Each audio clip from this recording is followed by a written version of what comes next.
구원을 이룹시다. 오늘은 구원에 대한 설교를 하겠습니다. 중요한 설교니까 꼭 잘 들으시길 부탁드리겠습니다.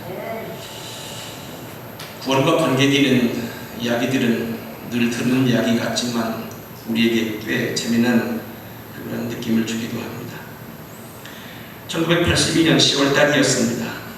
그에 따라 감히 풍년이었는데 얼마나 감이 많이 야렸는지 면소제지에서 교회를 찾아 들어가는 산골짜기 전체가 벌거렸던 기억이 납니다.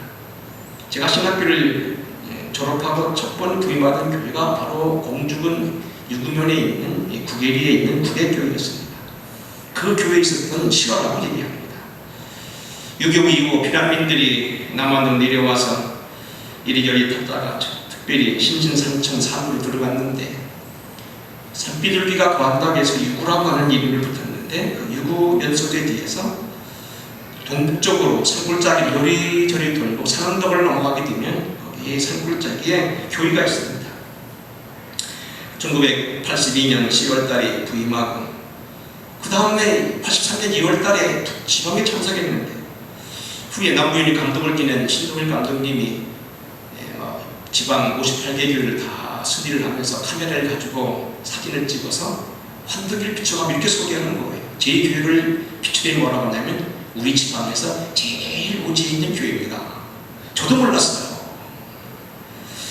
어쨌든 이 교회는 구불구불 9개의 구배가 내려간다고 해서 9개이고 지금도 여름이 되게 되면 찬바람이 불게 되어서 손리구를 덮고 자야 되는데 대관령에서 자라게 되는 업무가 그곳에서 생산되어서 9월달 초에 가게 되면 이만수많은 업무가 나는 것을 보게 됩니다. 오늘 전개된 얘기는 바로 그렇습니다. 이 초대교회 담임자가 함수 전도사님이라는 분인데 역시 이분도 피난을 와서 1952년도 10월달에 혈연 단신으로 데려와서 여기에 교회를 개척하고 예배를 시작하는 겁니다. 근데 이분이 산골짜기 붙어진 동네 시골집들을 찾아가면서 뭐라고 전도했냐면 이렇게 전도했다는 겁니다. 예수 믿고 할머니 구원받으세요. 할아버지 예수 믿고 구원받으세요. 예수 믿으면 구원받습니다. 그래서 다행히 그 뒤로 할머니들이 할아버지들이 여러분들이 교회를 나왔다고 얘기합니다. 근데 몇 주가 지났는데 갑자기 한 할머니가 손을 번쩍 들더니 이렇게 말합니다. 그런데 전도사님 구원은 언제 줘요? 1원, 2원, 3원, 4원 하는 구원, 당신의 구원이 얼마나 비싼지 모르겠습니다만 그 돈 언제 줘요? 물었다는 겁니다. 재미난 얘기입니다. 그뿐만 아니고 구원에 대한 이야기는 이런 이야기가 있습니다. 인천에 어느 착한 며느리가 예수를 믿다가 시어머니의 구원을 받기 위해서 무척 기도하고 노력했습니다. 다행히 시어머니가 말에 알아듣고서 교회를 나오기 시작했습니다.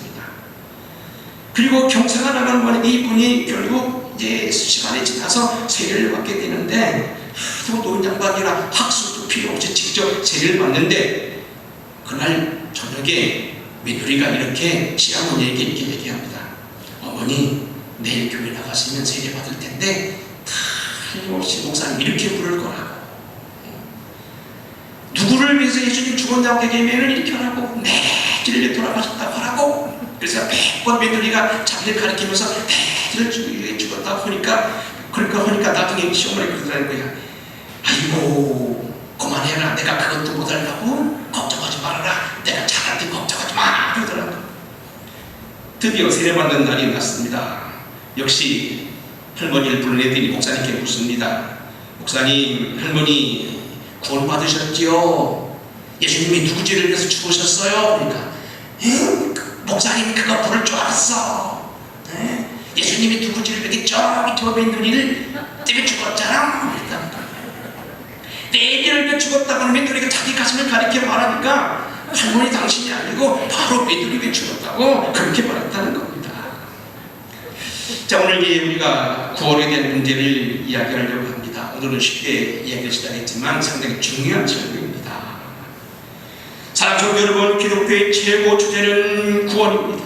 왜 우리가 말 그대로 예수를 믿습니까? 구원받기 위해서 믿습니다. 천국 가기 위해서 예수를 믿고 또한 이 생활 속에서 구원받기 위해서 구원받는 건데 우리 구원에 대한 분명한 신앙을 가질 수 있게 된다는 겁니다.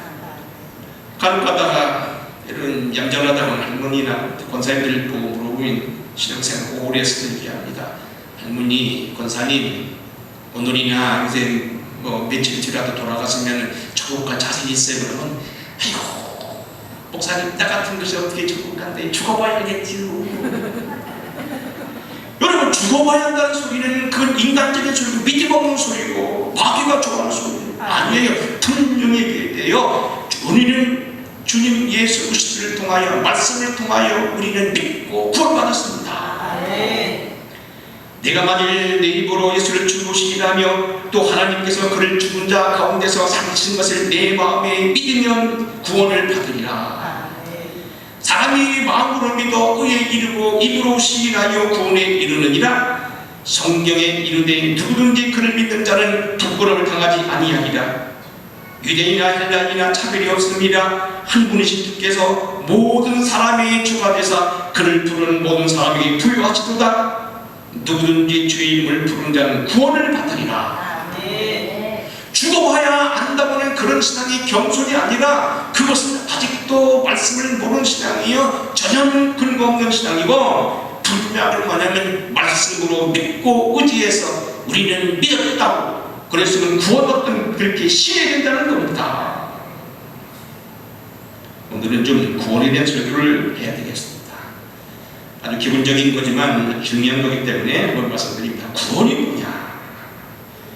뭐 우리는 대강 알기는 압니다만 대개 우리가 이 구원하는데 특별히 기독교에서 말하는 구원의 특징은 뭐고 구원이 있다는 건 뭐냐? 더 나가서 오늘 본문에 보니까 큰 구원이라는 단어가 있습니다. 작은 구원도 있고 큰 구원이 있다는 겁니다.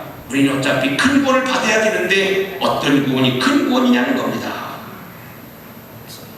창세기 45장 4절 이하에 보게 되면 요셉이 20년 만에 자기 형제들을 만나서 이렇게 고백합니다. 당신들이 나를 이웃에 팔았다고 근심하지 마소서, 한탄하지 마소서. 하나님의 생명을 구속하시려고 나를 당신들보다 먼저 보냈나이다. 하나님이 큰 구원으로 당신들의 생명을 보존하고 당신들의 후손을 세상에 두시려고 나를 당신들보다 먼저 보내셨나니. 하나님이 내게 큰 구원을 베푸셔서 나 하나 구원받는 걸 족한 것이나 당신들 구원받는 걸 족한 것이 아니라 당신들 후손들까지도 구원받게 하시고, 아직 6년이 5해가 남아서 시도 못 부릴 해가 남았는데 우리 아버지와 당신들 가족과 당신의 후손을 내가 다 보내는 것입니다. 당신들이 먹고 입고 쓰고 자라는 것 생활하는 것 모든 건 내가 책임지고 당신들이 여기서 완벽하게 살아갈 수 있도록 지상 끝날까지 살아갈 수 있는 길을 내가 열어드리는데 그 하나님이 내게 허락하신 큰 구원의 덕이라 그런 이야기입니다. 시편 18편 50편 말은 사무엘하 22장 51장 토시다나 안 틀린 똑같은 성경입니다. 사무엘하 있는 22장 이 긴 다윗의 노래를 시편 18편 옮기는 겁니다. 유난히도 고난이 많았던 다윗이 그가 모든 일생을 정리하고 왕으로서 모든 영화와 부귀와 수입을 다 면한 다음에 인종을 눈앞에 두고 드린 찬송입니다. 그때 뭐라고 결론적으로 말합니까? 여호와께서 그 왕에게 큰 구원을 주시며 하나님께서 오늘 부족한 나 있는 왕에게 큰 구원을 주시며 기름 부음 받은 자에게 인자를 베푸시며 영원토록 다윗과 그의 후손이로다. 미래의 시대에 인류를 향한 예수를 통한 구원까지도 그가 이어냈다는 얘기입니다. 하나님께서 허락하신 게 여러분 다윗을 통한 전 세계 구원, 온 세계의 구세주가 된 예수 그리스도의 복음을 제가 전했다는 겁니다. 그때도 큰 구원이라는 단어를 쓰고 있습니다. 구약과 신약을 정통하여 꿰뚫었다고 하는 히브리서 기자는 2장 2절 이하 이렇게 말합니다.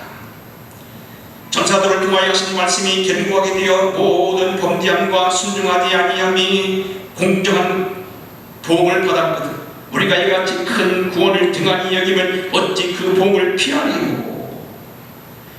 우리가 이 큰 구원을 등한히 여기면 어찌 피하리요. 우리에게 이루신 하나님의 구원은 큰 구원이라는 얘기입니다. 대체 그러면 큰 구원을 무엇이라는 얘기입니다. 여러분도 작은 구원, 부끄러운 구원, 수치스러운 구원 받으시 턱걸이식으로 못 들어갈 뻔했는데 받으시 들어가는 그런 구원이 아닌 큰 구원, 영화로운 구원, 열류가 있는 구원 받기를 바랍니다. 큰 구원이 무엇이라는 것. 오늘 여러분들 중요한 설교니까 좀 구원에 대해서 다시 한번 설명하겠습니다. 구원이 뭡니까? 그리고 그 특징은 뭡니까? 정경적으로 볼 때 구원이라는 말은 크게 두 단어로 쓰고 있습니다.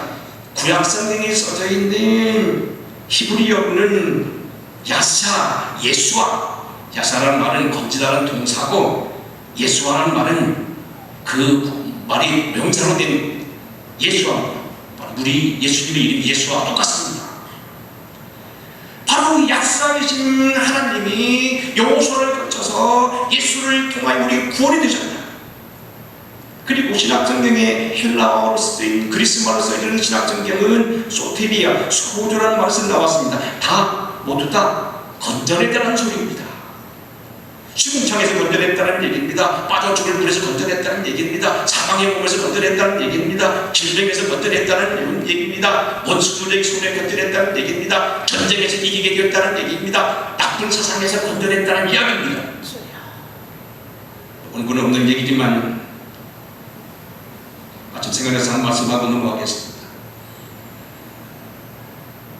지금 은퇴하셨지만 서울 이병성교회 김사만 목사님이 부흥을 인도하기 위해서 미국을 가게 되었습니다.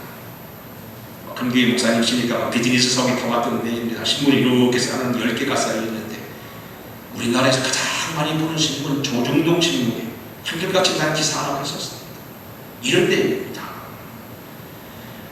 어떤 청년이 서울대학교 학생회장을 하다가 소위 대무부대 앞장을 서게 돼서 지명수배를 받게 되어서 이 사람이 피난을 다닙니다.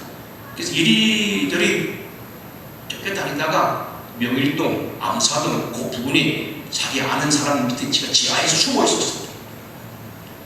근데 부활절 됐는데 아무보다 이상한 사람들이 막 새벽에 4시인데 막 수없는 사람 어딘가를 가는 소리가 지하철에서 들립니다. 두두두두두두두. 무슨 일이 났나? 가자으로 오나? 아니요.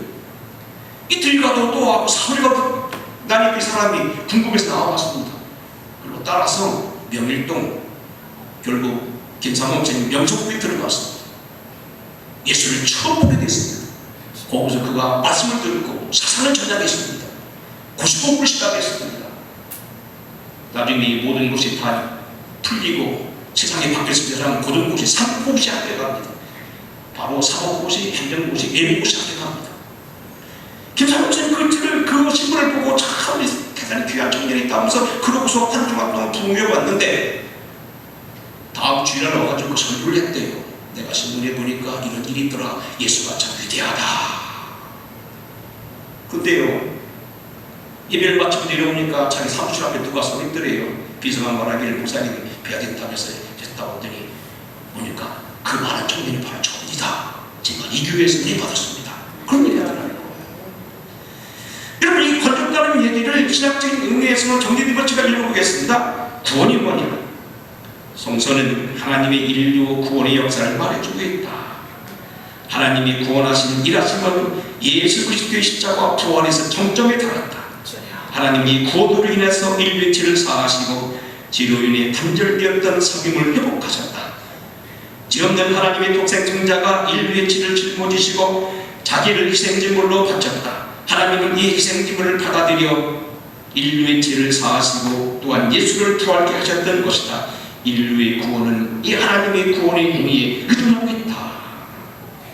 결국 구원이라는 말은 뭐냐면 죄에 빠져있던 인간, 허물로 빠져있던 인간, 저주와 죄악 속에서 하나님과 단절됐던 인간이 하나님의 형상을 회복하여 하나님과 가까워지고 하나님의 천국뿐만 아니라 그의 생활 가운데 붙잡히게 되었다는 이야기입니다. 하나님의 형상을 회복하는 일입니다. 이 구원의 특징은 뭐냐? 첫째는 뭐냐면 성격 전반의 중심이라는 얘기입니다. 이미 드린 말씀대로 일어난 구원의 역사는 하나님이 예수 그리스도와 그의 십자가를 통하여 정점을 이루게 하고 그의 부활을 통하여 우리에게 완성하시고 우리에게 다시 오실 예수로 나타납니다만, 사실 성경의 모든 테마가 전부 기독교 주제가 구원이라는 얘기입니다. 우리가 창세기를 비롯한 모든 구약의 사건들, 많은 족장의 이야기들, 모세를 중심한 율법의 사건들, 역사 이야기, 시편, 노래, 잠언서, 지혜서, 그리고 예언서의 많은 것들이 키포인트는 어디냐면 예수 그리스도라는 겁니다. 창세기 3장 인간의 죄를 범하던 그 시절에 아담을 찾아와 말씀하시고 죄를 인간을 죄로부터 구원한다면 그 약속한 하나님의 아들 이야기, 이게 바로 뭐냐면 성경이라는 겁니다. 결국 그래서 구약 성경은 예수 그리스도 오시기 전의 역사와 그의 약속하신 데 대한 말씀이고, 신약 성경은 그 오셔야 된 예수가 오셔서 구원을 성취하셨다는 그런 기록이라는 겁니다. 예수께서 제자들 앞에서 이 책에 기록되지 아니한 다른 표적도 많이 행하셨으나 오직 이것을 기록하면 너희로 예수께서 하나님의 아들 그리스도이심을 믿게 하려 하며 또 너희를 믿고 그 이름을 힘입어 생명을 얻게 하려 함이라. 성경의 그 많은 이야기들, 그 많은 사건들, 그 많은 시대적인 어떤 구속사가 있지만 그 모든 것들은 결국 뭐냐면 그를 믿고 하나님의 아들 예수님을 믿고 그를 인하여 구원받는 것을 우리에게 가르쳐주고 그를 힘입어 생명을 얻게 하는 것이라는 이야기입니다. 디모데후서 3장 15절입니다. 또 어려서부터 성경을 알았다니 성경은 너희 너로 하여금 그리스도 예수 안에 믿음으로 말미암아 구원에 이르게 하는 지혜가 있게 하느니라. 네가 성경을 바로 믿으면, 네가 성경을 바로 구원하면 너는 그곳에 구원의 집이 열릴 거라는 겁니다. 개인적인 의미에서 본다면 자기 죄를 회개하고 하늘에 이르는 겁니다. 넓은 의미에서 보게 되면 인간적인 재해나 자연재해나 불행이나 애경으로부터의 구원, 나쁜 병으로부터의 구원 다 모두 포함합니다. 죄로 인하여 심판받고 멸망되어질 인간이 다시 하나님 형상을 회복하고 하나님과 가까이 되는 이 모든 걸 포함하는 것, 성경 주제 바로 뉴크리에이션, 새로운 창조, 새로운 거듭난 심령에 대한 것들이 바로 성경인데, 성경이 온통 구원을 위해 있는 것이라는 겁니다. 아들이 든다면 성경이 말하고 있는 구원은 견인적인 구원이라는 사실입니다. 하나님께서 우리에게 약속하신 구원, 성경이 약속하는 구원은 영혼에 관계된 것만 아니라는 겁니다. 소위 속된 얘기를 얘기한다면 여러분이 다음에 나이가 차고 연한이 차고 세월이 되어서 하나님 오라 하실 때 딸나고 죽었더니 눈을 떠보니까 천국이더라. 그것만 구원이 아니라는 겁니다. 우리의 구원은 영혼의 구원만이 아니고 우리의 구원은 영역을 포함한 모든 구원, 지상과 천상과 모든 구원이 구원이라는 겁니다. 전인적이라는 말이 뭐냐면 인간이 본래 목적, 삶과 행복을 위하여 포함한 모든 겁니다. 인간이 해야 되는 게 뭡니까? 영혼에 관계된 거지요. 관계적인 일입니다. 또는 먹고 사는 일은 육적인 일입니다. 생활에 대한 문제입니다. 요즘 말하는 경제, 국가로 말하는 국방, 세금에 대한 문제 다 포함한다는 얘기입니다. 여러분, 우리 관계 다 포함한다는 얘기입니다. 대인 관계까지 포함한다는 얘기입니다. 사람의 문제도 포함한다는 얘기입니다.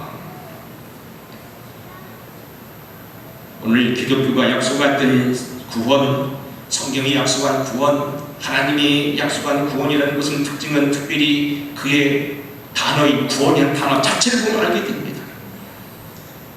원조를 보게 될 때 이미 말씀드린 대로 구원이라는 단어는 히브리어에서는 약사로 말로 되고 이것이 명사로 바뀌어서 예수와 여기서 예수님의 이름이 됐다는 겁니다. 우리나라 말이 중국말과 비슷하고 일본말과 같은 말이 반복되어 있는 것처럼 이게 예수와 요수와 예수 같은 말입니다. 우리를 죄에서 건지셨다가 바로 예수, 이 말이 바로 야스에서 나오는 말이고 이 말이 결국 동사로 변해서 예수와 이 말이 결국 예수입니다. 근데 이 예수라는 말이 어디 쓰여 있느냐? 신약성경에 써있는 이 구원이라는 단어가 소테리아는 말로 번역되는 이 말은 소조라는 말로 번역되는데 이 말이 어디 쓰였냐는 겁니다. 놀랍게도 이 말은요 단순하게 죄에서부터의 구원만이 아닙니다. 마태복음 1장 21절 아들을 낳으니 이름을 예수라 하라. 이는 저가 자기 백성을 그들의 죄에서 구원할 자이시리라 하니라.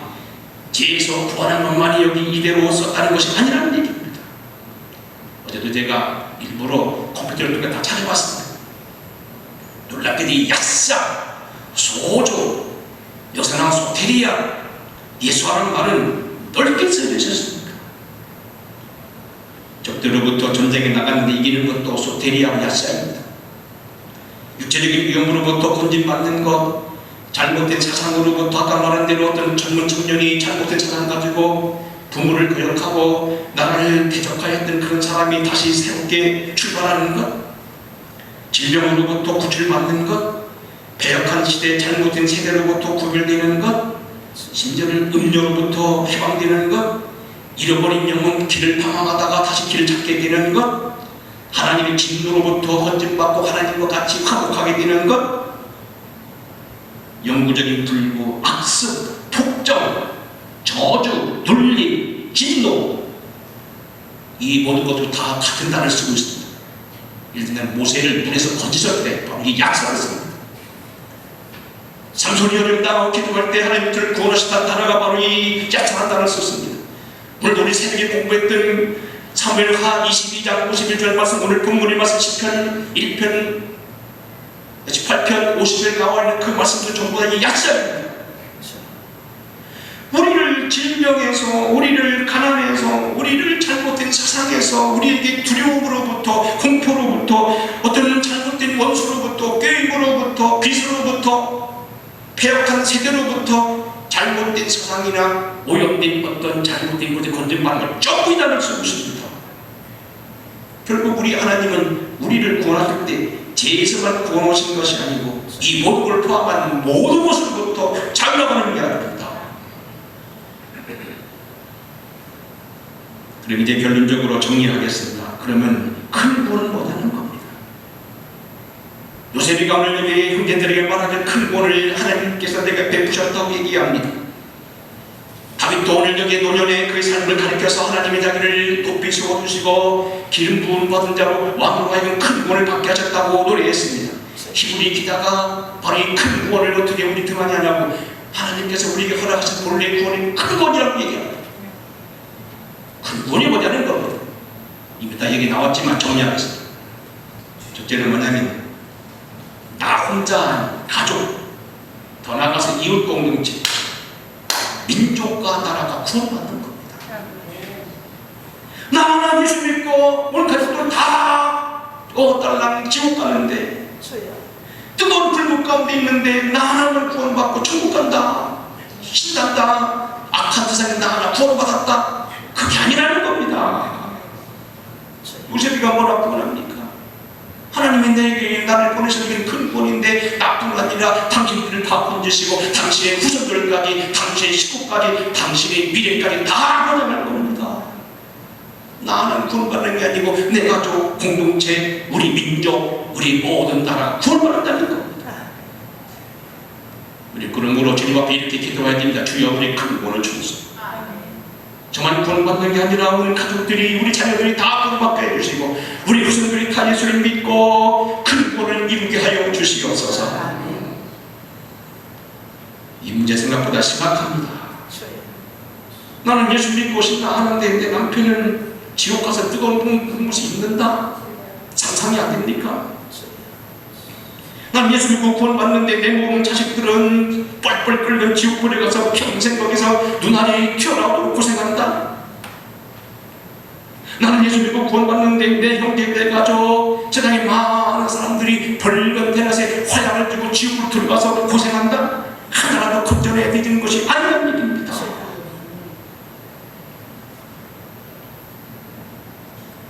여러분, 이 문제가 심각합니다. 신은 죽었다고 외쳤던 사신신학의 아버지 된 니체의 아버지가 목사였던 여러분 아십니까? 개신교 목사였습니다.